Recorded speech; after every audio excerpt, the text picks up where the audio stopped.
யோவான் சுவிசேஷம் 15வது அதிகாரம் 1வது வசனத்தை வாசிக்கிறேன்.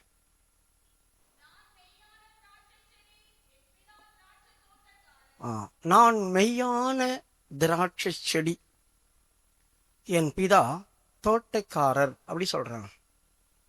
பிரியமானவர்களே, இத சொல்லிட்டு அடுத்த வாரத்தை அவர் சொல்லுகிறார். கீழே 2வது வசனம்,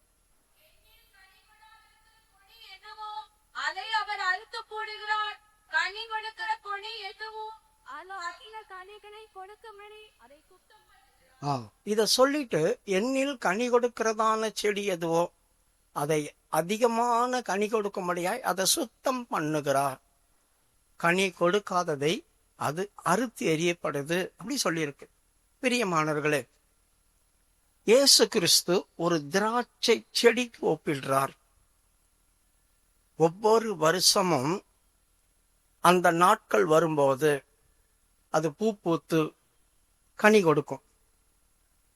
அதன் பிறகு அந்த கொடியெல்லாம் கட் பண்ணி எடுப்பாங்க. மறுபடியும் அதுல இருந்து கொடி வரும்.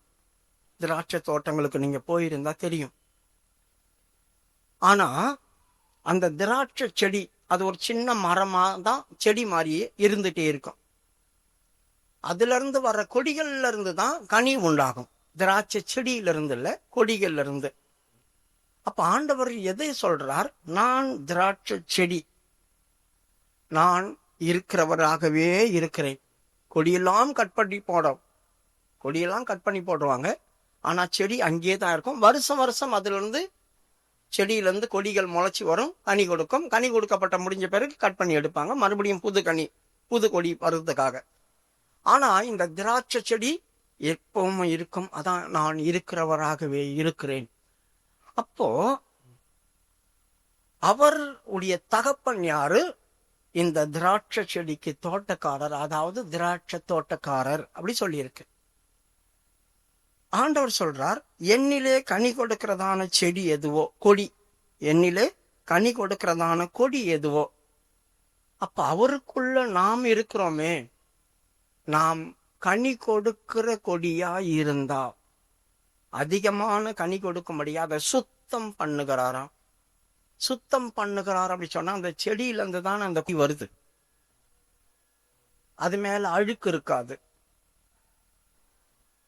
அதை என்னத்தை சுத்தம் பண்ணுவாங்க?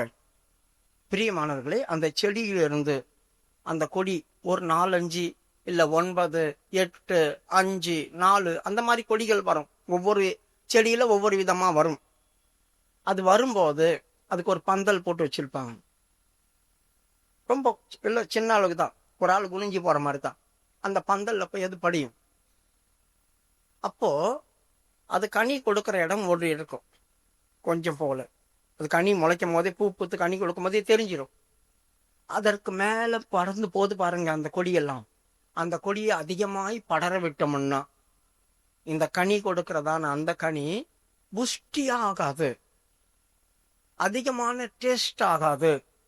ஏன்னா அந்த சாரெல்லாம் இதுல இருந்து அதுல போயிட்டே இருக்கும். 2, 3 இடத்துல கொலை தொங்க விட மாட்டாங்க தோட்டக்காரங்க. ஒரு இடத்துல கொலை தள்ளிடுச்சு அப்படி சொன்னாக்கா அதுக்கு மேல போகிறதெல்லாம் கட் பண்ணுவாங்க. அந்த திராட்சை கொலை இருக்கிற இடத்த சுத்தி இருக்கிற இலைகளை கட் பண்ணி எடுத்துருவாங்க. அதுக்கு மேல களை வளர விட மாட்டாங்க. களைகள் வளர்ந்தா கட் பண்ணிடுவாங்க. அப்போ இந்த செடியிலிருந்து வருகிறதான அந்த சார் இந்த கொடி மூலியமா அந்த திராட்சை பழத்துக்கு மட்டும்தான் போகும். அதுக்கு மேல வளர விடாத அளவுக்கு கட் பண்ணி சுத்தம் பண்ணி விட்டுருவாங்க எல்லா செடிகள்லயும். அப்ப அது அதிகமான கனி கொடுக்கும். ஒரு கனி கூட வேஸ்ட் ஆகாது. இதெல்லாம் பண்ணுவாங்க. அப்போ கனி கொடுக்கக்கூடிய அளவுக்கு வந்து கனி கொடுக்க முடியாம போயிடுச்சு அப்படி சொன்னா அதை சுத்தம் பண்ணி கூட வேஸ்ட். அதனால அதை என்ன செய்யறாங்க? வெட்டி தூரம் எறிவாங்க. நல்லா கவனிங்க, அது வெட்டி தூரம் எரியும் போதுதான் அது உலர்ந்து போகுது. அது வரைக்கும் அது பச்சையா தான் இருக்கும். நாம் ஆண்டவருடைய வீட்டுல இருந்து ஆண்டவரோட ஐக்கியமா இருந்தாலும் அங்க நம்ம சரியா தான் இருப்போம். ஆனா கனி கொடுக்கிற அனுபவம் இல்லை. நம்முடைய ஜீவியத்தை சரியாய் மற்றவங்களுக்கு புரோஜனம் உண்டாக்கக்கூடியதுதான் கனி. இப்ப இந்த செடி கனி தருது அப்படி சொன்னாக்கா அந்த செடிக்கு லாபமா? இல்ல. அதோடைய எஜமானுக்கு லாபம், மற்றவர்கள் அதை புசிக்கிறாங்க. அப்ப இது மற்றவர்களுக்காக புரோஜனம் உள்ளதா இருக்குது. புரோஜனம் மற்றதா இருந்துச்சுன்னா பசுமையா தான் இருக்கும். அதை வெட்டி தூர போடும் போதுதான் அது உலர்ந்து போகுது, அதுக்கப்புறம் தான் அது அக்னியில போடப்படுது அப்படி சொல்லியிருக்கு. ஆகவே என்னில நீங்கள் நிலைத்திருந்தால் அதிகமான கனி கொடுப்பீங்க, இல்லை அப்படின்னா உங்களை வெட்டப்பட்டு போகும், நீங்கள் தூர எரியப்படுவீங்கன்னு சொல்லிட்டு 3வது வசனத்தில் ஆண்டவர் சொல்றாரு, நான் இப்பொழுது உங்களுக்கு சொன்ன உபதேசத்தினால் இப்போது நீங்கள் சுத்தமானீங்க. படிமா.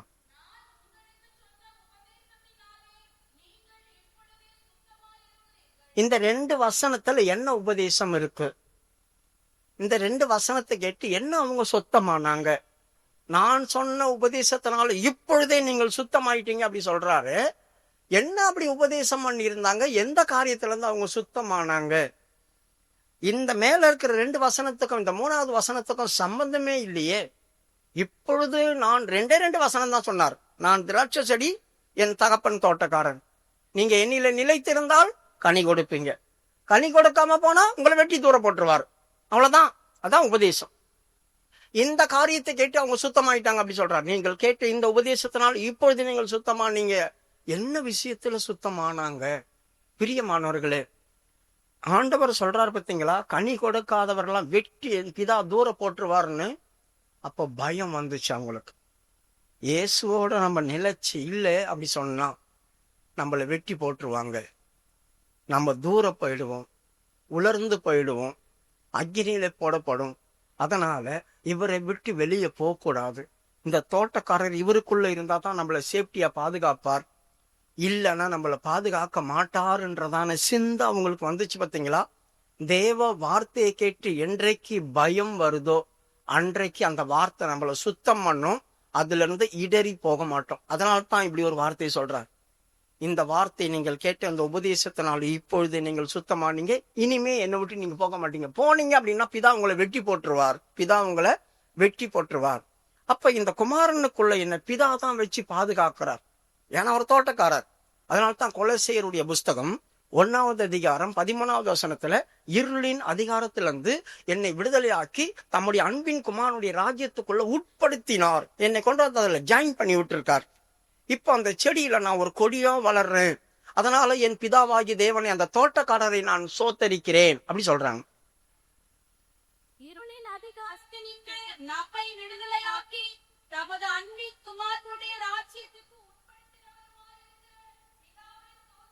இந்த தோட்டக்காரரை நான் துதிக்கிறேன். எதுக்கு?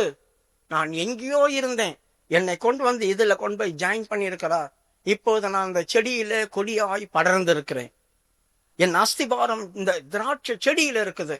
அதனால நான் கனி கொடுக்கிற அனுபவமா வருவேன். என்னை கொண்டு வந்து இங்க வச்சிருக்கிறீ ஆண்டவரே, அதுக்காக உண்மை துதிக்கிறேன். 2வது, இவர்கள் எதிலிருந்து சுத்தமானாங்க? நீங்கள் கேட்ட உபதேசத்துல இப்போது நீங்கள் சுத்தமானீங்க அப்படி சொன்னாங்களே.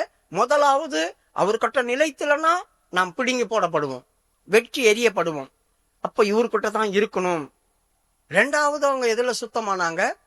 பழைய ஏற்பாட்டுடைய பிரமாணம், பிதா ஒருவர் தான் தேவன், அவர் தான் யெகோவா. அவரை தான் மோசே 5 புஸ்தகங்கள்ல தோரான் எழுதி அவங்க கையில கொடுத்து வச்சிருந்தான். அதுல கர்த்தர் பேசினதான காரியம், என்ன என்று உனக்கு வேற தேவர்கள் உண்டாயிருக்க வேண்டாம். அதுதான் அவங்களுடைய இருதயத்திலும் மனதிலும் புதைஞ்சிருந்துச்சு. இப்போ பிதா தோட்டக்காரராய் மாறி இருக்கிறார். நீ என்னிடத்துல நிலைத்திருந்து என்னை விசுவாசிக்கல அப்படின்னு போனாலும் இப்ப நான் தான் உனக்கு தேவன். நீ என்கிட்ட இருந்தா தான் நீ கனி கொடுக்க முடியும். நீ பிதாவை நோட்டி பார்க்க முடியாது. அவர் தோட்டக்காரன் மட்டும்தான், ஆனா நான் தான் சர்வமும் அப்படி சொல்றார். நான் தான் சர்வமும், என்னில தான் இழைச்சிருக்கணும். அப்போ அவர்கிட்ட இல்ல, இவர்கிட்ட தான் சகலமும் இருக்குது அப்படின்றதான நோக்கத்தை அவங்க புரிஞ்சு கொண்டு இவர் தேவன் தான், இவர் தேவன் தான் புரிஞ்சுக்கிட்டாங்க. 2 காரியம், 1 இவர் நிலைத்திருக்கணும், 2வது இவர் தேவன், இவர் தேவன். இந்த 2 நாலேஜும் அவர்களுக்குள்ள வந்ததுன்னு தேவன் அறிஞ்ச உடனே தான் சொல்றார், இப்பொழுது நீங்கள் கேட்ட உபதேசத்தினால இப்பொழுது சுத்தமானீங்க, பரிசுத்தமாயிட்டீங்க, உங்க எண்ணங்கள் சுத்தமாயிருக்கு. எங்க சேரணுமா அங்க சேரணும். இப்ப நீங்க சேர்ந்துட்டீங்க.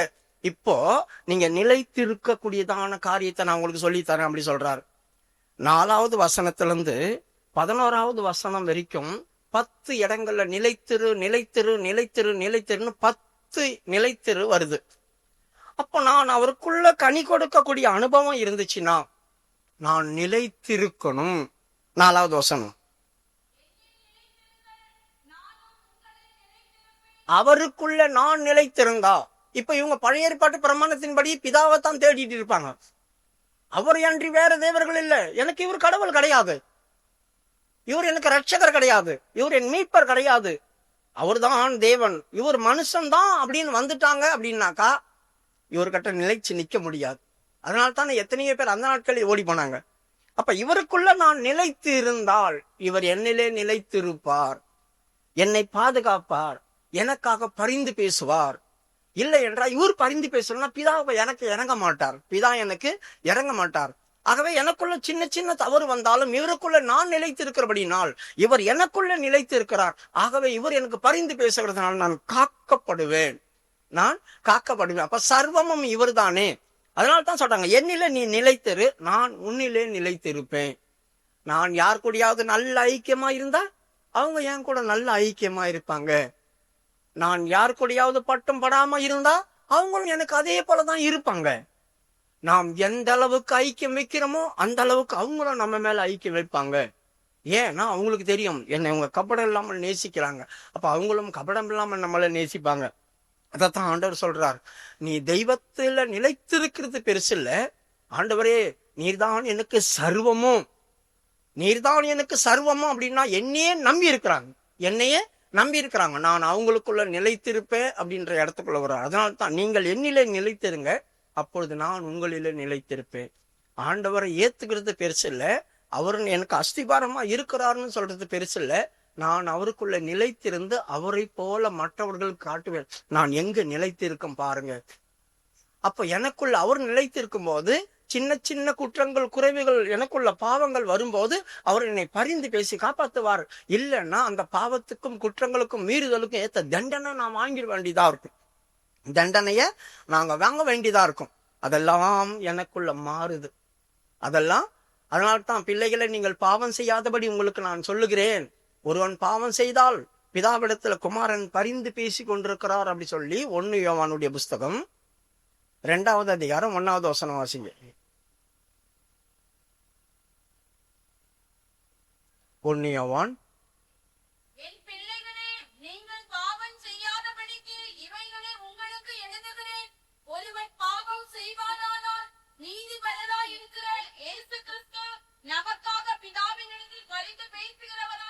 பாத்தீங்களா, நமக்குள்ளே எதனா பாவம் இல்லாமல் போகாது. நம் மாம்சத்தில் இருக்கிறோம், சில சில காரியங்கள் வரத்தான் செய்யும். என்னத்தான் நாம் ஆண்டவரை ஏத்துக்கிட்டாலும், என்ன நாம் ரட்சிக்கப்பட்டாலும், என்ன ஞானஸ்தானம் பெற்று பரிசுத்தாவில இறங்கி தீர்க்க தரிசனம் சொன்னாலும், பயங்கரமான வரங்கள் நமக்குள்ள கிரியை செய்தாலும் மீறுதல் வரும், அக்கிரமங்கள் வரும், பாவங்கள் வரும், வராம இருக்காது.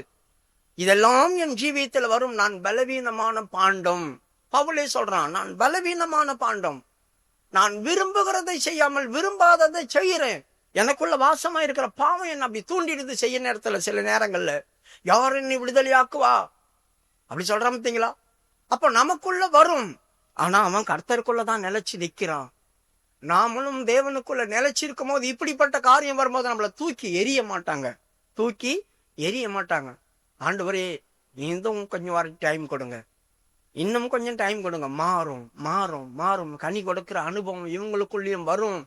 நான் எனக்குள்ளதானே நிலைச்சிருக்கிறாங்க, நான் பார்த்து கொடுறேன். அவங்களுக்குள்ள நான் நிலைச்சிருக்கிறேன், நான் அவங்களுக்குள்ள நிலைச்சிருக்கிறதுனால அவங்க கனி கொடுக்கிற மாதிரி நான் பார்த்துக்கிறேன், எனக்கு உதவி செய்யுங்க, இவங்களை விட்டுடுங்க அப்படி சொல்லி பிதாவிடத்துல குமாரன் பரிந்து பேசுறான். தோட்டக்காரங்கிட்ட இந்த செடி பரிந்து பேசுது, இந்த கொடி என்கிட்ட இருக்கட்டும், இந்த கொடி என்கிட்ட இருக்கட்டும் அப்படி சொல்லி இந்த செடி தோட்டக்காரர்கிட்ட பரிந்து பேசும்.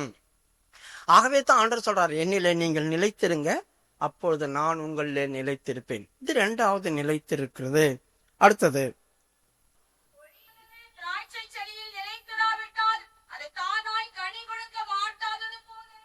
கொடியானது திராட்சை செடியில் நிலைத்திராவிட்டால் அது அங்கிருந்து அறந்து விழுந்துருச்சுன்னு வச்சுங்க.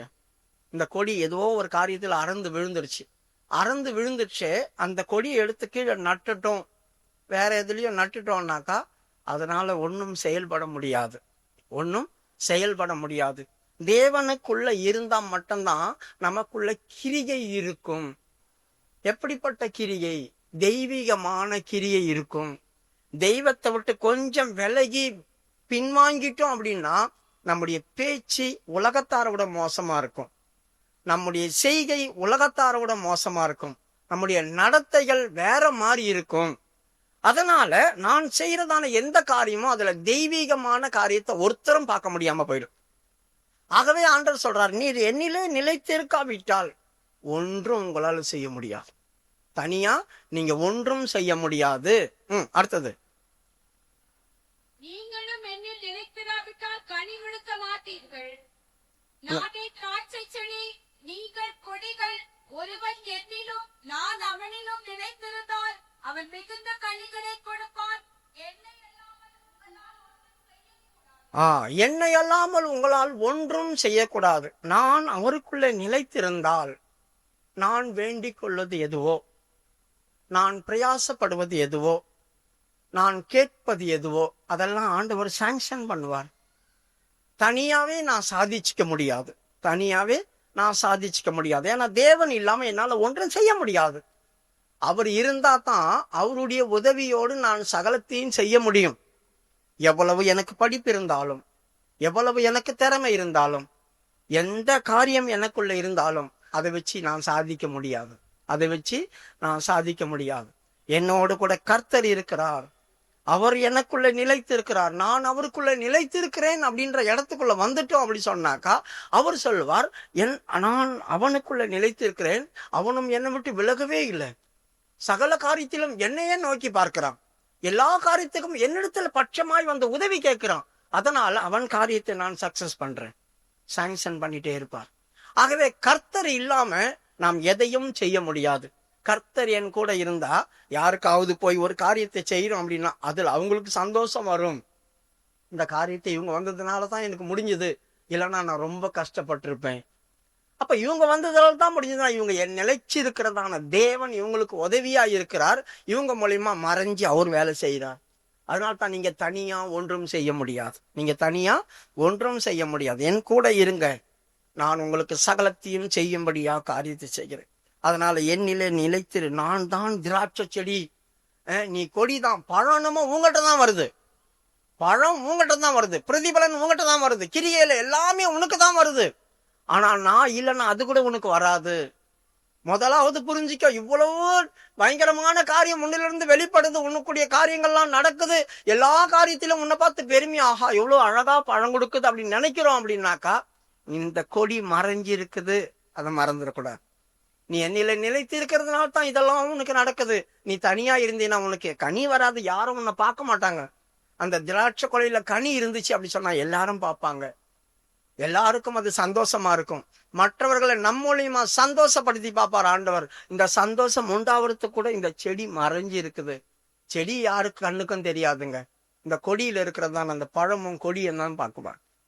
அதனாலதான் ஆண்டவர் சொல்ற, நீ தனியா போனீன்னா எதுவுமே உன்னால செய்ய முடியாது, நீ என்னில நிலைத்திரு, நீ செய்யறதான காரியங்களை மகிமையாய் நான் மாத்துவேன், மகிமையாய் மாத்துவேன். கர்த்தருக்குள்ள மாத்திரம் நாம் நிலைத்திருந்தா நாம் செய்கிற சகல காரியமும் நமக்கு மகிமை பேரும் புகழ்ச்சியும் உண்டா. அதை கர்த்தர் எடுத்துக்கல, கர்த்தர் எடுத்துக்கல. இந்த கொடியில பாருங்க எவ்வளவு பெரிய பழம், எவ்வளவு அழகா இருக்குது. இந்த கொடியில இவ்வளவு அழகா பழம் பொழிச்சிருக்கு, என்ன டேஸ்டா இருக்கு. இதெல்லாமே இந்த கொடிக்கு தான் மகிமையே தவிர இந்த செடிக்கு போகல.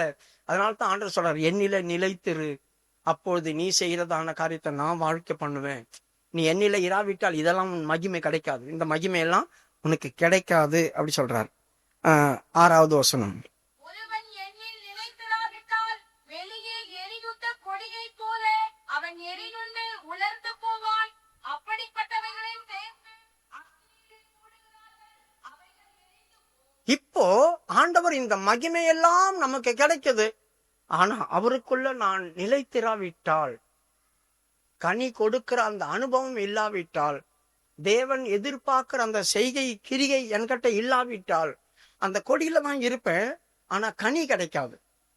எத்தனையோ மரங்களும் செடிகள்லையும் வச்சிருக்கோம், பழம் இல்லைன்னா பார்ப்பாங்க, பார்த்துட்டே இருப்பாங்க, அந்த தோட்டக்காரன் கூட அந்த அத்தி மரத்தை பார்த்து என்ன சொன்னான், இது ஏன் இத்தனை வருஷமா அந்த நிலத்தை கெடுத்துட்டு கிடக்குது, வெட்டி போடு.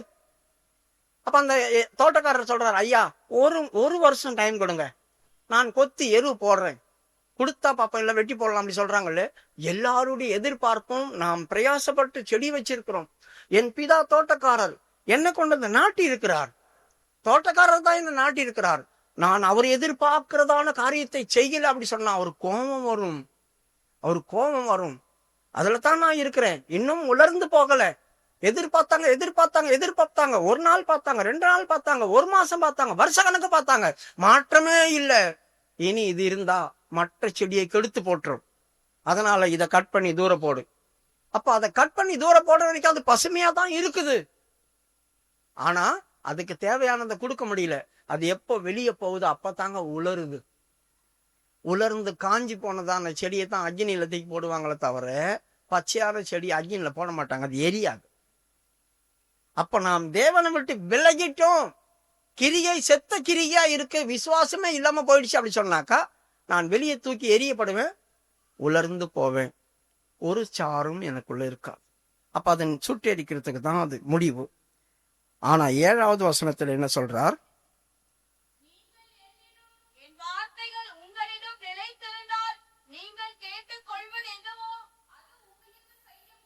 நீங்கள் என்னிலும் என் வார்த்தையிலும் நிலைத்திருந்தால் நீங்கள் கேட்டுக்கொள்வது எதுவோ அது உங்களுக்கு கிடைக்கும் அப்படி சொல்றார்.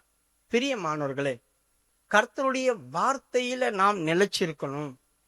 அந்த வார்த்தை என்ன உருமாற்றம், அந்த வார்த்தை என்ன உருமாற்றம். மத்தேயு 5வது அதிகாரத்துக்குள்ள வரும்போது 2வது வசனம் வாசிங்க.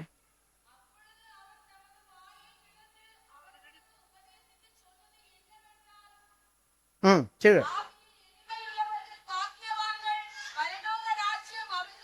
முதலாவது அவருடைய வார்த்தையில நிலைச்சு நிக்கிறதான ஒரு அனுபவம். அந்த வார்த்தை என்ன, அவர் முதல் இந்த பூமிக்கு உள்ள வந்து வாயை திறந்து பேசின வார்த்தைகள். அந்த வார்த்தைகளை சீசர்கள் கேட்டு அதன்படி நடந்தாங்க. அதனால அவர் போன ராஜ்யத்துக்குள்ள இவங்களும் போக முடிஞ்சது. அவர் வார்த்தைகளை நம்ம கேட்காம அவரை மட்டும் போய் பார்க்க போறேன் அப்படி சொல்றவங்களுக்கு எதுவுமே கிடைக்காது. அப்ப ஒரு வார்த்தை என்ன, ஆவியில எளிமை உள்ளவன் பாக்கியவான். முதல் அதுதான் ஆவியில எளிமை. இப்ப நம்ம இருக்கிறோம், வசதி இருக்கு, எல்லாமே இருக்கு. இருந்தாலும் வசதி எல்லா மனுஷங்களுக்கும் தேவைதான். ஆனா ஆவியில எளிமை அப்படி சொன்னாலும் அது ஒரு பொருட்டா கிடையாது. எவ்வளவு வசதி இருந்தாலும் அது எனக்கு ஒரு பொருட்டு கிடையாது. நான் என் தெய்வத்துக்காக எல்லாவற்றிற்கும் இணங்குறேன், எல்லாருக்கும் போல ஒன்னா நானும் இருக்கிறேன், என் ஆவியிலேயே அது அமைஞ்சிருக்கு. அப்போ எனக்கு கௌரவம் தேவையில்லை, ஒரு மேன்மை தேவையில்லை, ஒரு போஸ்டிங் தேவையில்லை. நான் எல்லாருக்கும் ஏற்ற போல சமமா இருக்க விரும்புறேன். அந்த அனுபவம் தாங்க ஆவியில எளிமை. அந்த ஆவியில எளிமை வந்தானா எவ்வளவு பெரிய ஆளா நம்ம இருந்தா கூட அந்த தாழ்மை நமக்குள்ள வந்துடும், தானா வரும். இல்லைன்னா நம்ம தனியா தெரியும், தனியா தெரியக்கூடாது. நாம் தனியா தெரியக்கூடாது. இயேசுவை போல நம்ம மாறணும் அப்படி சொன்னாக்கா, அவருக்கு ஒத்தா இருக்கணும் அப்படி சொன்னா, அவர் எப்படி தன்னை தாமே வெறுமையாக்கினாரோ, சிலுவையின் மரண வரைந்தும் கொள்ளையாடின பொருளா எண்ணாமல் மனுஷ ரூபமாகி அடிமையானாரோ, அதுதாங்க ஆவியில எளிமை. அந்த எளிமை என் ஜீவியத்துல வருது அப்படி சொன்னா மற்றவங்க நம்மளை பார்க்கும்போது வித்தியாசமா பார்ப்பாங்க. இயேசுவை நமக்குள்ள பார்ப்பாங்க. அந்த ஆவியின் எளிமை ஒவ்வொருத்தருக்கும் வேணும். அப்போ என் வார்த்தைகளின்படி நீங்க நடந்தா, என்னில நிலைத்திருக்கிறவங்க என் வார்த்தைகளை கை கொள்ளுங்க. அப்ப என் வார்த்தைகளை கை கொள்ளுங்க அப்படி சொன்னா, நான் அந்த எளிமையான அனுபவம் என் ஜீவியத்துல வந்துச்சு அப்படி சொன்னா, யார் எது சொன்னாலும் சரி பண்ணிக்கலாம், பண்ணிடுவோம், செய்திருவோம். நானும் செய்யறேன், நானும் சேர்ந்து செய்யறேன். அதாங்க ஆவியில எளிமை.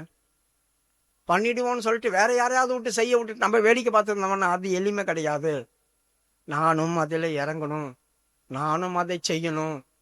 எனக்கு அது ஒரு பெரிய துக்கமாவோ வேதனையாவோ கேவலமாகவோ வெக்கமாவோ தெரியக்கூடாது. அதெல்லாம் மாறணும். அப்பதான் ஆவியின் எளிமை அப்படி சொல்ல தோணும். அப்ப இது கர்த்தருடைய வார்த்தை. ஆவியின் எளிமை உள்ளவன் பாக்கியவான், அவன் பரலோக ராஜ்யம் படிமா.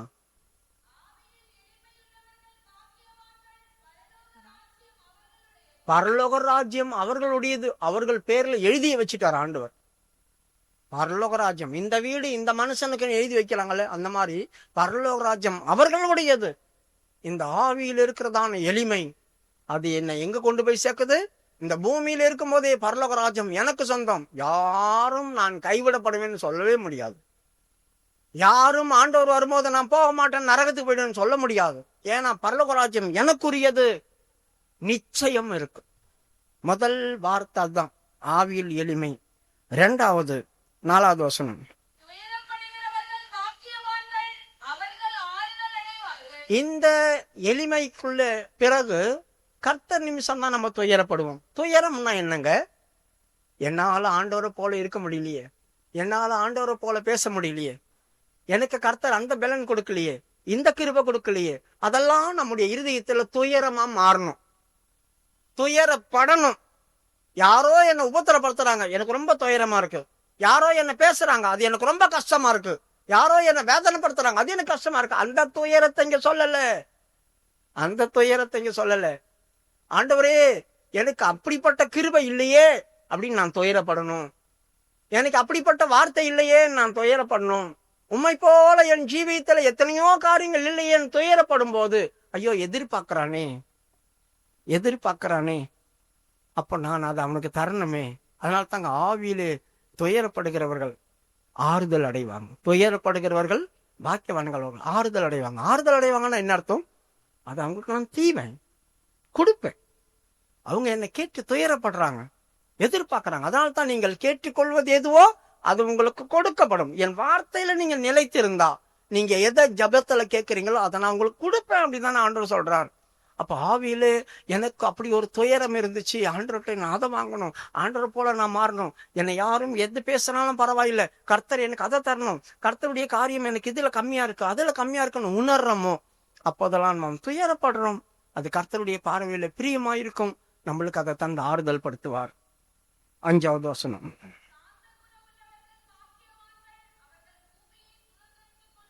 சாந்தம். இந்த சாந்தம் எனக்கு மனத்தாழ்மையை கொடுத்துரும், சாந்தம் எனக்கு அமைதலை கொடுக்கும். யாரோ உங்களை பேசுறாங்கன்னு வைங்க, உங்களுக்கு இந்த சாந்தம் இல்லைன்னா எதிர் வார்த்தை பேசுவீங்க, கண்டிப்பா அது நடக்கும். ஒரு ஆளுக்குள்ள சாந்தம் இருக்கா இல்லையான்னு நம்ம எப்படி டெஸ்ட் பண்றது? இல்ல நான் எல்லாத்துலயும் அமைதியா தான் அடங்கி போறேன் நம்ம வாயில சொல்லிக்கலாம். ஆனா ஒருத்தங்க வந்து உங்களை திட்டும் போது முகமுகமாய், அப்பதான் தெரியும் உங்களுக்குள்ள சாந்தம் இருக்கா இல்லையான்னு. சாந்தம் என் வாழ்க்கையில இருந்துச்சு. சாந்த குணம் உள்ளவர்கள் பாக்கியவான்கள். இந்த சாந்தம் எனக்கு இயல்பாவே கர்த்தர் எனக்கு தந்திருந்தார். அவர் வார்த்தையின்படி நான் சாந்த சொருபியா மாறினேன். என்னிடத்துல வந்து கற்றுக்கொள்ளுங்கள், நான் சாந்தமும் மனத்தாழ்மையுமா இருக்கிறேன். என் நுகத்தை உங்களுக்கு என்ன, நீ உனக்கு இல்லையா என்கிட்ட வா, நான் தரேன் உனக்கு அப்படி சொன்னேன்.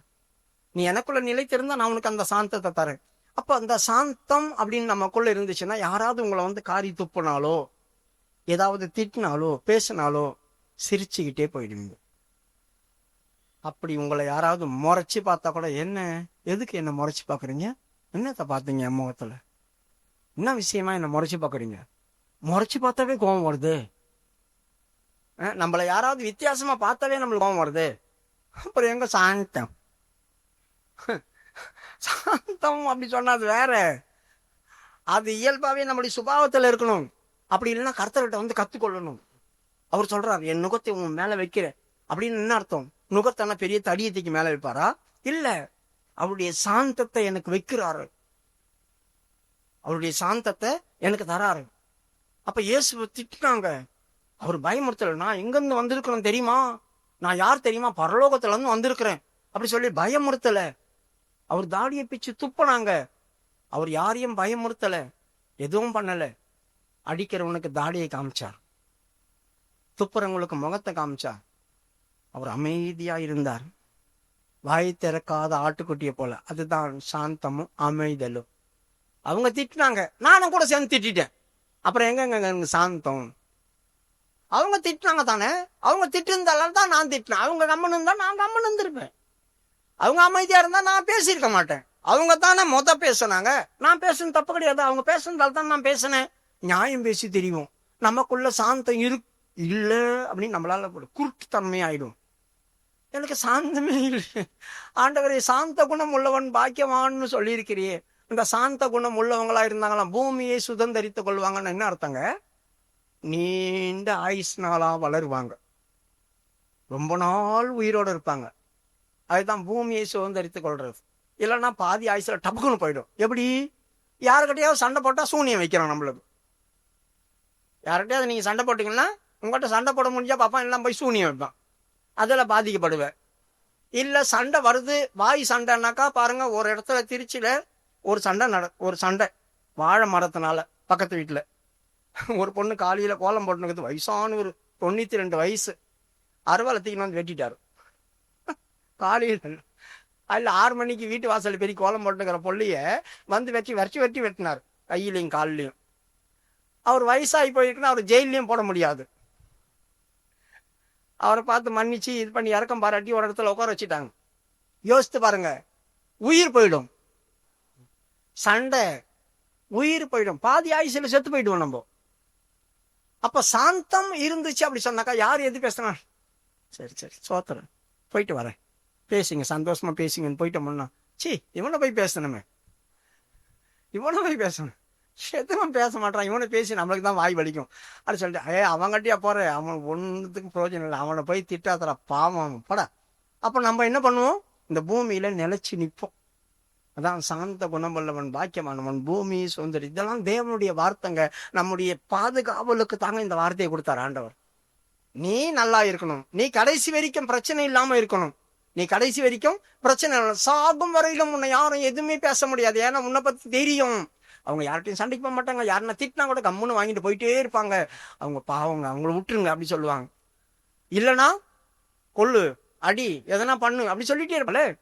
இந்த அனுபவங்கள்ல தான் சாந்த குணம் உங்களுக்குள்ள இருக்கா பாருங்க. அந்த சாந்த குணம், கர்த்தருடைய வார்த்தைகளை கை கொள்றீங்களா பாருங்க. அப்படி இல்லைன்னா நீங்கள் கேட்டுக்கொள்வது எதுவோ அதை நான் உங்களுக்கு தருவேன் எப்படி சொல்லுவார் ஆண்டவர். ஆண்டவர் சமூகத்துல ஜபிக்கிறேன் ஜபிக்கிறேன் ஜபிக்கிறேன் ஜபிக்கிறேன், ஜபத்துக்கு பதிலே கொடுக்க மாட்டார். என் வார்த்தையை கை கொள்ளுங்க கை கொள்ளுங்க கை கொள்ளுங்க நான் சொல்றேன், நீங்க கையே கொள்றது இல்லை அப்படி அவர் சொல்லுவார்ல.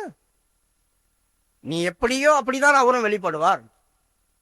உத்தமனுக்கு உத்தமன், துன்மார்க்கனுக்கு துர்மார்க்கன், சன்மார்க்கனுக்கு சன்மார்க்கன், மாறுபாடு உள்ளவனுக்கு மாறுபாடு உள்ளவனாய் ஆண்டவர் வெளிப்பட்டுருவார். நான் எப்படியோ அப்படிதான் அவர் வெளிப்படுவார். நான் முரட்டாட்டமா இருந்தா அவரும் எனக்கு முரட்டாட்டமா தான் வெளிப்படுவார். ஆகவே அவருடைய வார்த்தையை நான் கை கொள்ளும் போது நான் சொன்னபடி கேட்கிறான். அவன் நான் சொன்னபடியே செய்யறதுனால இப்ப அவன் அதை கேட்கறான். நான் கொடுத்துதான் ஆகணும். ஏன்னா என் பேச்சுக்கு அவன் மதிப்பு கொடுக்குறான். உடனேயும் கொடுத்துருவார். அதனால தான் என்னில நீங்கள் நினைத்திருந்து என் வார்த்தையை கை கொண்டால் நீங்கள் வேண்டிக் கொள்வது எதுவோ அதை நான் உங்களுக்கு தருவேன் அப்படி சொல்றாரே. சாந்த குணம் நமக்கு வேணும். 6வது வசனம்,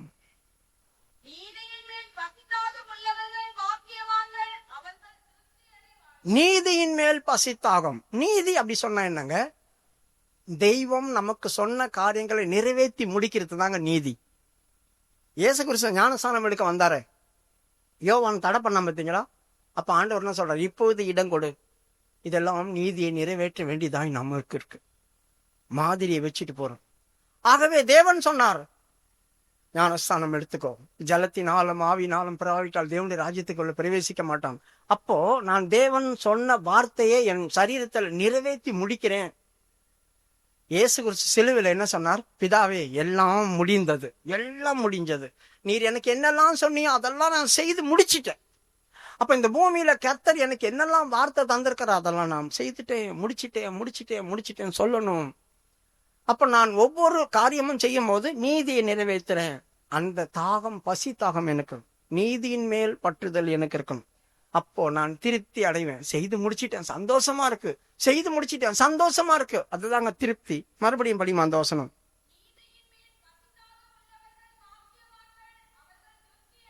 பாருங்க, நீதியின் மேல் பசித்தாகும். நான் தேவனுக்கு அடுத்த காரியத்தை செய்து முடிச்சா எனக்கு திருப்தி வரும், சந்தோஷமா இருக்கும். நான் செய்து முடிச்சனே, அப்ப கர்த்தரும் சந்தோஷப்படுவார். 7வது வசனம், இரக்கம் உள்ளவர்கள். நீங்க இரக்கம் உள்ளவர்களா இருங்கன்னு தான் சொல்லி கொடுத்தார் ஆண்டவர். இரக்கம் உள்ளவர்கள். ஏன் அந்த வார்த்தையை யூதர்களுக்கு சொல்லி கொடுத்தார்? ஒருத்தன் அடிபட்டு கிடக்குறான் கல்லறு கையில. ஒரு ஆசாரியன் போறான், பக்கமாய் பார்த்துட்டு போயிட்டான். இரக்கம் கிடையாது. ரத்த வெள்ளத்துல கிடக்குறானே, இரக்கம் கிடைக்காது. ஒரு லேவியன் தற்சொல்ல போறான், அவனும் பார்த்துட்டு அப்படியே போயிட்டான். அடிபட்டு கிடக்குறாங்களேன்னு ஒரு இரக்கம் கிடைக்காதுங்க. யூதர்கள் இறங்க மாட்டாங்க. யாருன்னா அடிபட்ட தீட்டு அவனை தொட்டா, ஐயோ அவனை தொட்டா நம்ம மாட்டிக்குவோம், அதாயிடும் இதாயிடும் சொல்லிட்டு இறக்கமே படுறான். ஆனா ஒரு சமாரியன் அவன் மேல இறங்கி அவனுடைய வாகனத்துல இவன் ஏத்திக்கிட்டான், அவனுடைய கழுத மேல ஏத்தினான், அவனை தொடச்சான், திராட்சரசம் கொடுத்தான், அதை கொடுத்தான், இதை கொடுத்தான், அவனை கொண்டு போய் சேர்க்க வேண்டிய இடத்துல பத்திரமா சேர்த்தான். யோசித்து பாருங்க. எவன் பிறன்னு கேட்கும் அந்த இரக்கம் செய்தவனே. இப்ப இரக்கம் நம்ம கிட்ட இருந்துச்சுன்னா தேவன் இடத்துல இருந்து இரக்கத்தை நாம் பெற்றுக்கொள்வோம். இறக்கமே இல்லைங்க இந்த ஆளுக்கு, கருமம் முடிச்சவன், இறக்கமே இல்லாதவரான், ஐயோ அப்படி சொல்றாங்கல்ல. அவ தேவன் எப்படி எனக்கு இறங்குவார்? யோசித்து பாருங்க. இவ்வளவு கொடூரமா இருப்பாங்க வெறிநாய் மாதிரி, அப்படி சொல்றாங்களே. அப்போ இரக்கம் எனக்கு இருந்துச்சுன்னா கர்த்தர் எனக்கு இறங்குவார். இரக்கம் உள்ளவன் இரக்கத்தை பெறுவான். நம்ம ஒவ்வொரு நாளும் ஜபிக்கும் போது, ஆண்டவரே என்னை இரக்கம் உள்ள ஆளா மாத்துங்க சுவாமி. யாரையாவது ஏதாவது கஷ்டப்படுறத பார்த்தா, ஐயோ பாவம், எதனா நான் ஹெல்ப் பண்ணோம், சரி அவங்களுக்காக எதுவும் பண்ண முடியல, நான் ஜபமாவது பண்றேன் அப்படியா சொல்லாமே. இந்த 71ஆம் சங்கீதத்துல ஒன்றுக்கு பாருங்க, 70ஆம் சங்கீதமா, எவனா ஒருத்தன் வந்து இன்னும் முழுவனி அப்படிதானே சொல்றோம். அப்படிமா 70ஆம் சங்கீதமா 71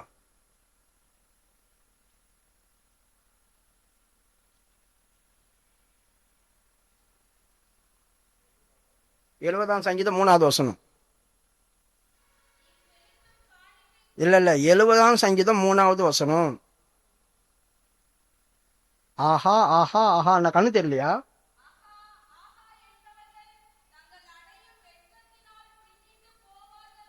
எதுக்கு ஆஹா ஆஹா ஆஹா அப்படி சொல்றாங்க? 2வது வசனத்தை படிங்க.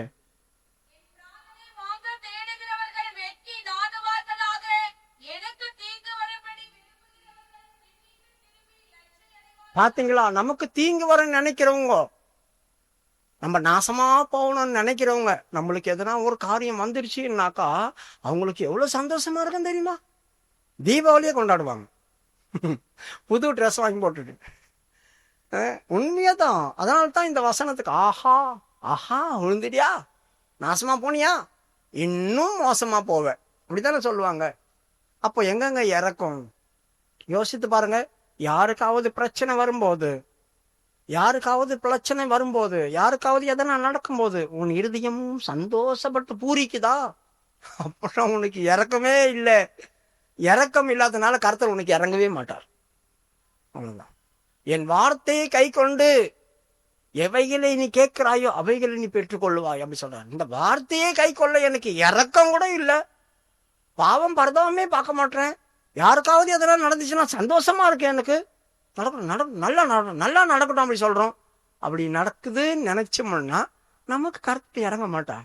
அவர் வார்த்தையை கை கொள்ள ஜபத்துக்கு இப்படி பதில் கிடைக்கும், ஜபத்துக்கு பதில் கிடைக்காது. அடுத்த வசனம்.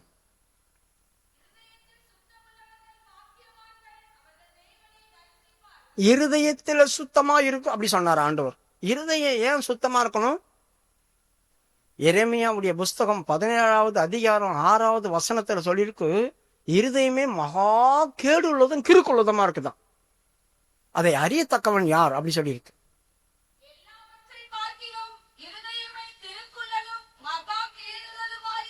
இப்படிப்பட்ட இருதயத்தை வச்சுக்கிட்டு போய் ஆண்டவரை போய் நான் தரிசித்தேன், கர்த்தர் நேத்து வந்து புஷ்ன்னு அப்படியே வந்து எனக்கு முன்னால நின்று என் மகளே என் மகனே அப்படி சொன்னார். சொல்லுவார்.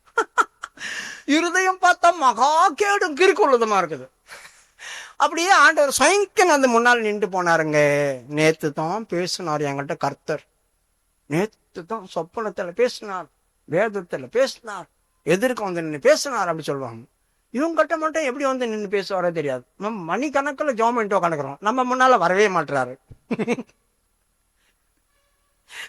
இவங்களுக்கு மட்டும் சடனா கர்த்தர் வந்து பேசுவார். கர்த்தர் இல்ல, கருப்பன் வந்து பேசிட்டு போயிடுவான் பாத்துங்க.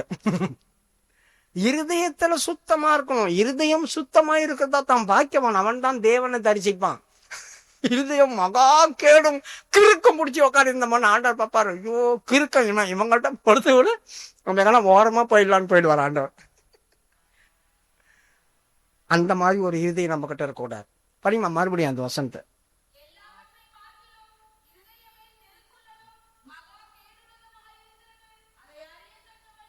அதை அறியாததான் யூதர்கள் அந்த நாட்கள்ல இயேசுக்கு முன்னால் நின்றுக்கிறாங்க. இவ்வளோ கிறுக்குள்ள கேடும் மகா பயங்கரமான இருதயத்தை வச்சுக்கிட்டு இயேசுக்கு முன்னால் நின்று என்ன பேசுறீங்க, என்னங்க சொல்றீங்க அப்படி சொல்லி கேட்டுக்கிறாங்க.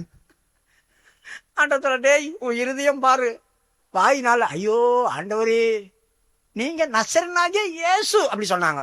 இருதயம் தூரமா இருக்கு. ஆண்டவர் சொல்ற அட பாவி, உதட்டுல கனம் பண்ணிட்டு இருதயத்தை எங்க தூரமா வச்சிருக்கிற நீ? ஏசை அவங்கள பத்தி நான் சொல்லி இருக்கிறான் கரெக்டா? நீங்க என்ன மோசமான ஆளுங்க, இருதயத்தை சுத்தம் பண்ண அப்படி சொல்றாரு ஆண்டவர். அதுக்கு தான் அவங்களுக்கு சொன்னாங்க என் வார்த்தை கேள், இருதயத்தை சுத்தம் பண்ணும். சகலமும் அதுல தான் வெளியே வருது, கர்மம் முடிச்சுதுங்க. இருதயத்திலிருந்து பொல்லாத சிந்தனைகளும் கபாடும் விபச்சாரம் வேசிதானம் எல்லாம் அதுல இருந்து தான் வருது. இதை வச்சுட்டு இருதயத்தில் சுத்தமா ஏன் முன்னால் வந்து நின்றுக்கிறியான்னு கேட்கிறாரு ஆண்டவர். உன் இருதயத்தை சுத்தமன். அப்படியான கர்த்தர் வரும்போது அவரை நீ தரிசிப்பு. இந்த பூமியில இருக்கும்போது உனக்கு ஆபத்து வரும்போது அவர் வந்து உன்னோட பேசுவார்.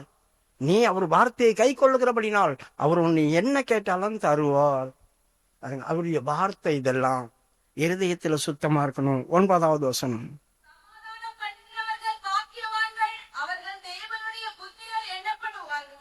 சமாதானம் பண்ணுகிறவர்கள் பாக்கியவான்கள் அப்படி சொன்ன என்ன அர்த்தங்க? 2 பேருக்கு ஆவல ஒத்துக்கல, 2 பேர் சண்டை போட்டுட்டு விசுவாசி பிரிஞ்சு இருக்கிறாங்க. அப்ப நம்ம என்ன பண்ணணும்? சமாதானம் பண்ணணும். தேவனுடைய புத்திரர் என்னப்படுவாங்க, இவங்க தான் கடவுளுடைய பிள்ளைங்க. நம்ம போய் இன்னும் ஐயோ உன்னை பத்தி என்ன தெரியுமா சொன்னாவோ, வாயில் சொல்ல முடியாது அப்படி சொல்லிட்டு வந்துடுவோம். அத்தோட அவ்வளவுதான், சாவர வரைக்கும் சமாதானமே ஆக மாட்டோம். அந்த மாதிரி கோல் மூட்டிங்கெல்லாம் இருக்குதுங்க. இவங்ககிட்ட ஒன்று சொல்லிட்டு நான் அவங்ககிட்ட போய் பேசியிருந்தேன், உங்களை பற்றி தான் அவங்க பேசிட்டே இருக்கிறாங்க. என்ன பேசினாங்க சொல்லவே முடியாது, உங்களை பற்றி தான் பேசியிருந்தாங்க. அவ்வளோ இவங்ககிட்டையும் ஒன்று சொல்லிட்டு அவங்ககிட்டையும் ஒன்று சொல்லிட்டு இந்த மாதிரி ஹெட்டையா மாதிரி இருந்த இங்கேயும் அங்கேயும் காட்டி கொடுத்துருந்தாங்க. எங்க தேவ புத்திரர் இங்க வந்து சோத்திரம் அப்படின்னுவாங்க. இவ்வளவும் பண்ணிவிட்டு இங்க வந்து இன்னும் ஐயோ கடவுளே அப்படியே ஆண்டவர் சைக்கிள் இவங்க மேல வந்து இறங்கிடுவார். அப்படியே மகாபரிசுத்தவான்கள் மாதிரி ஆயிடுவாங்க. வந்து உட்காரும் போதே பாருங்க, வந்து உட்காரு இவங்க பக்கத்துல உட்காந்துக்கிட்டாங்க. கர்த்தாவே சோத்திரம் சோத்திரம், ஓ மை காட் ஆண்டவர் என்ன காப்பாத்துங்க. பக்கத்துல இருக்கிறவங்களையோ பிடிக்காது. இவங்க பக்கத்துல உக்காந்துட்டோமா அவங்க பக்கத்துல உக்காந்துட்டோமா, இவ்வளோ கெதியில ஆயிட்டோமா, ஆண்டவரே என்ன காப்பாத்துங்க அப்படி சொல்றா. எங்கங்க சமாதானம் ஆவாது? உங்க பக்கத்துல போய் உட்காருங்க, உங்க துணியாவது மேல படட்டும். ஹலோ எப்படி இருக்கிற ரொம்ப நாள் ஆச்சு பார்த்து அப்படி சொல்லிட்டு இவங்க பக்கத்துல காட்டுறாங்க. பார்த்துக்கிட்டு இங்க உட்கார அங்க போய் உட்காந்துட்டாங்க, அங்க போய் உட்காந்துட்டாங்க. அப்புறம் எங்க சமாதானம்? சமாதானம் பண்ணும். மறுபடி படிமா அந்த வசனத்தை.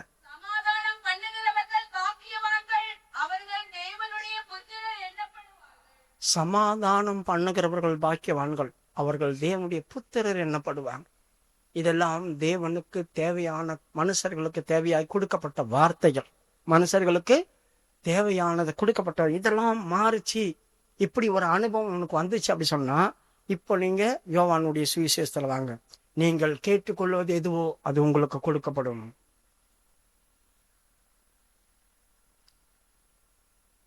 நீங்கள் என்னிலும் என் வார்த்தைகள் உங்களிலும் நிலைத்திருந்தால் நீங்கள் கேட்டுக்கொள்வது எதுவோ அது உங்களுக்கு செய்யப்படும். பாருங்க, நீங்கள் என்னிலும் என் வார்த்தையிலும் கை கொண்டு நிலைத்திருந்தால் நீங்கள் எதை கேட்கிறீங்களோ, இன்னைக்கு ஜபத்துக்கு பதில் வரலாம், எந்த பகுதியில் அது தடையா நிக்குது பாருங்க. அப்படி இல்லைன்னா நீங்க கேட்கும் போதே கர்த்தர் அதுக்கு ஆன்சர் பண்ணுவார். அது கொடுக்கப்படும். நீங்க எதிர்பார்க்கறது உங்களுக்கு கொடுக்கப்படும். மனதை செலுத்தும் போதே அது உனக்கு கிடைச்சிரும். தானியேலுக்கு வந்து சொன்னாங்களே, பிரியமான புருஷன் நீ, என் வார்த்தைகளின்படி நீ நடக்கிற, நீ மனதை செலுத்தின அந்த நாளே உனக்கு ஜபத்துக்கு பதில் கிடைச்சிடுச்சு அப்படி சொல்றாங்களே. பிரியமானவர்களே, அந்த மாதிரி நம்ம இருந்தா எவ்வளவு சந்தோஷம். அடுத்த வசனம். நீங்கள் மிகுந்த கனிகளை கொடுப்பதினால் என் பிதா மகிமைப்படுவார். இந்த வார்த்தையின்படியெல்லாம் நம்ம நடந்தா, அந்த வார்த்தையின்படி நடக்கும்போதே அதுக்கெல்லாம் கனி உண்டாகுதுன்னு அர்த்தம். என் ஜீவியத்துல மாற்றம் வர வர வர வர ஒரு கனியா வந்துட்டே இருக்கும். மிகுந்த கனி வருது, சுபாவத்தில் நிறைய மாற்றங்கள், மிகுந்த கனி வருது. தோட்டக்காரருக்கு சந்தோஷமா இருக்கும். எத்தனை கனி, ஒரு கனி கூட இல்லாம இருந்துச்சு. வெட்டி போடணும்னு எனக்கு மனசுல தோணுச்சு. ஆனா வார்த்தையை கேட்டு கேட்டு கேட்டு அதை கை கொண்டு மாத்திக்கிட்டாங்க. கனி மேல கனி வந்துட்டே இருக்குது, மிகுந்த கனி வருது. சந்தோஷம். யோசித்து பாருங்க, நம்மளுக்கு சுபாவங்கள் மாற மாற கனி உண்டாகும். பிதா சந்தோஷப்படுவார், பிதா சந்தோஷப்படுவார். அடுத்த வசனம். பிதா என்னில் அன்பாய் இருக்கிறது போல நானும் உங்களில் அன்பாய் இருக்கிறேன். பிதா என்னிலே அன்பாய் இருக்கிறது போல நானும் உங்களுடைய அன்பிலே நிலைத்திருக்கிறேன். என்னிலே அன்பாயிருங்கள் அப்படி சொல்றார். பிரியமானவர்களே, என் கற்பனைகளை கை கொள்ளுங்கள்னு கீழே சொல்றார். கீழ் உள்ள வசனம். பிதாவின் கற்பனைகளை கைக்கொண்டு அவருடைய அன்பிலே நிலைத்திருக்கிறது போல நீங்களும் என் கற்பனைகளை கைக்கொண்டிருந்தால் என்னுடைய அன்பிலே நிலைத்திருப்பீர்கள். பிரியமானவர்களே, கற்பனை அப்படி சொல்றது என்ன? பிரமாணம் இருக்குது, கட்டளைகள் இருக்குது, கற்பனைகள் இருக்குது, பல காரியங்கள் இருக்குது. கட்டளைகளையே கற்பனையாய் ஆண்டவர் மாத்தினார். இப்போ கற்பனை அப்படி சொன்னா அன்பு தாங்க கற்பனை. அன்பு தான் கற்பனை. ஒருவரோடு ஒருவர் அன்பாய் இருக்கிற கற்பனை தான் பெருசு. 2 யோவான் 6வது வசனம் வாசிங்க. 2 யோவான் 6வது வசனம்.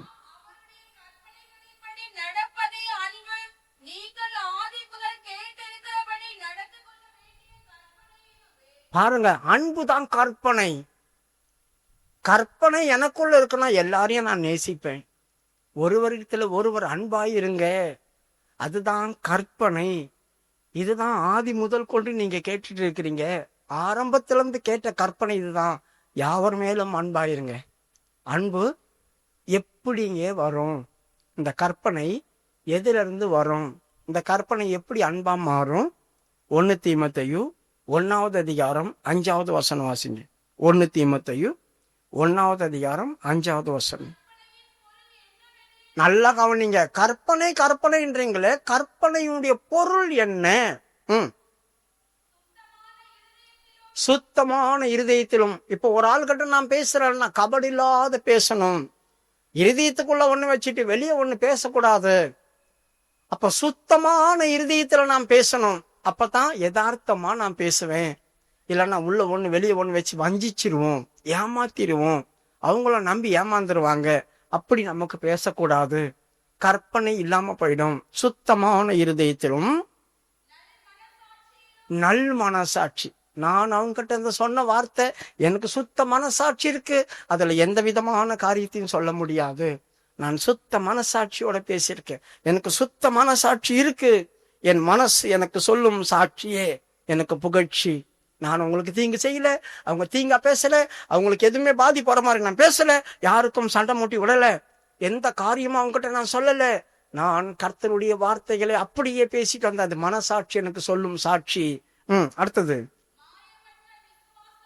மாயமற்ற விசுவாசத்துல பிறக்கும் அன்பு. விசுவாசம் ஒண்ணு இருக்குது, மகா பரிசுத்தமுள்ள விசுவாசம் ஒண்ணு இருக்கு, மாயமற்ற விசுவாசம். நான் அப்படியே நம்புறேன். எதிராளி துரோகியா இருந்தாலும் நான் அப்படியே நம்புறேன். அதுதாங்க அன்பு. எந்த அன்பு ஒரு ஆள்கிட்ட இருந்துச்சு அப்படி சொன்னா யாரையும் சத்துருவா பார்க்காது. அந்த அன்பு இயேசு கிட்ட இருந்ததுனால தான் நம்மளை அவர் சத்துருவா பார்க்கல. மனதிலே சத்துருவா இருந்த நீங்கள் அப்படி சொல்லி இருக்குது. இப்ப மனதிலே சத்துருவா இருந்தோம் தான் நம்போம். ஆனா இயேசு கிறிஸ்து நம்மளை சத்துருவா பார்த்திருந்தா நமக்காக மறிச்சிருக்க மாட்டார். அவர் இவ்வளவு பெரிய தியாகம் பண்ணிருக்காரே. அதனால நாம் சத்துருக்களா பார்க்காம அப்படியே மாறுங்க. கற்பனையை கை கொள்ளுங்க. இவங்களே நம்ம நேசித்து ஆகணும். இதே நம்மளுக்கு பிடிக்காத ஆள் இந்த சபையில இருக்கிறாங்கன்னா, கர்த்தருடைய வருகை வரும்போது நானும் பரலோகம் போயிட்டு அவங்களும் பரலோகம் வந்துருவாங்க. அப்ப என்ன நடக்கும் யோசித்து பாருங்க. இங்கேயும் இந்த கர்மம் முடிச்சு சனியை முடிச்சது வந்துடுச்சு அப்படி சொல்லுவோம். அங்கதான் நிம்மதி இல்லை, இங்க வந்தாலும் இங்கே நிம்மதி இல்லாம போயிடுமே அப்படின்ற மாதிரி ஆயிடுமே. அப்ப இங்கேயே அதை மாத்துங்க. கற்பனை, அன்பு. ஒரு ஆள் வந்து கேட்டான் இயேசுகிட்ட, கற்பனையில பிரதான கற்பனை என்ன? அப்ப ஆண்டவர் சொன்னார், என் கற்பனைகளை கை கொள்றதான அந்த கற்பனை என்ன? முதலாவது உன் தேவனை நீ முழு இருதயத்தோடும் முழு ஆத்மாவோடும் முழு பலத்தோடும் சேவி, அவரத்தில் அன்பு கூறு. அதுதான் முதல் கற்பனை. அதுக்கு மாறாய் இரண்டாவது கற்பனை, உன்னை நேசிக்கிறது போல பிறர் நேசின்ட்டார். ஒரே வார்த்தை. இதுல நம்மளை நேசிக்கிற மாதிரி பிறரை நம்ம நேசிச்சோம்னா அவங்களுக்கு துரோகம் பண்ணுவோமா? அவங்களுக்கு தீங்கு நடப்போமா? அவங்களுடைய பொருளை அபகரிப்போமா? அவங்கள ஏமாத்துவோமா? எந்த காரியமும் செய்ய மாட்டோம். அவங்களுக்கு நம்மளை போல நேசிக்கிறதால நமக்கு என்ன தீங்கு வந்தா எவ்வளவு கஷ்டப்படும், அந்த மாதிரி தான் அவங்களும் கஷ்டப்படுவாங்க. நம்மளுக்கு எதனா ஒன்று நடந்துச்சுன்னா நம்ம எவ்வளவு துக்கப்படுமோ அந்த மாதிரி தான் அவங்களும் துக்கப்படுவாங்க அப்படின்னு சொல்லி பிறருடைய நன்மையை நோக்கும். அதுதாங்க கற்பனை. இந்த கற்பனை கைக்கொள். அப்போ பிதா என்னிடத்துல அன்பா இருக்கிறது போல நானும் உங்கள்கிட்ட அன்பா இருப்பேன், நீங்களும் என்கிட்ட அன்பா இருந்து நிலைச்சிருப்பீங்க. அடுத்தது, என்னுடைய சந்தோஷம் உங்களில் நிலைத்திருக்கும் படிக்கும் உங்கள் சந்தோஷம் நிறைவாய் இருக்கும் படிக்கும் இவைகளை உங்களுக்கு சொன்னேன். பாத்தீங்களா? என் சந்தோஷம் உங்களிடத்துல நிலைத்திருக்கும்படியும் உங்கள் சந்தோஷம் என்னிடத்துல நிலைக்கும்படி நிறைவாய் இருக்கும்படி நான் இதெல்லாம் உங்களுக்கு சொல்லிக் கொடுக்கிறேன். என் பிதா தோட்டக்காரர், என் பிதா தோட்டக்காரர், நான் திராட்சை செடி. என்னிலே நிலைத்திருந்தால் இந்த சந்தோஷம் உனக்கு உண்டாகும். நீ ஜபிக்கும் போது பதில் கிடைக்கும். நீ எதெல்லாம் கேட்கிறையோ அந்த கற்பனையெல்லாம் கை கொள்றபடினால் நீ செய்யறதெல்லாம் நான் வாய்க்க பண்ணுவேன். நீ என்னிலே நிலைத்திருந்தால் உன் சுபாவம் எல்லாம் மாறும், மிகுந்த கனி கொடுப்ப. பிதா உன்னை பார்த்து சந்தோஷப்படுறான். பிதா உன்னை பார்த்து சந்தோஷப்பட. கண்களை மூடுவோமா? பெரிய மாணவர்களே, ரொம்ப நேரம் பிரசங்கம் பண்ணணும்னு அவசியம் இல்லை. தேவையான காரியங்கள் அதை கற்றுக்கொள்ளுங்க. ஆண்டவரே, என் ஜீவியத்தில் ஏதாவது இந்த மாதிரி கேடுபாடுகள் இருந்தா என்னை மாத்துங்க. நான் உமக்குள்ள நிலைச்சு நிக்கணும். இந்த பூமியில நான் உம்முடைய வீட்டுல இருக்கிறேன், சபையில இருக்கிறேன். நான் பரலோகத்திலேயும் இருக்கணுமே சுவாமி. நான் அங்கேயும் காணப்படணுமே. இங்க மேன்மையா இருக்கிறேன், அங்க எப்படி இருப்பேன்னு தெரியாது. எனக்கு அந்த வார்த்தைகள் படி நடக்க உதவி செய்யுங்களேன் சொல்லி கேட்டு பாருங்க. நீ வாஞ்சிக்கிறது எதுவோ அதை கர்த்தர் உனக்கு தருவாரு.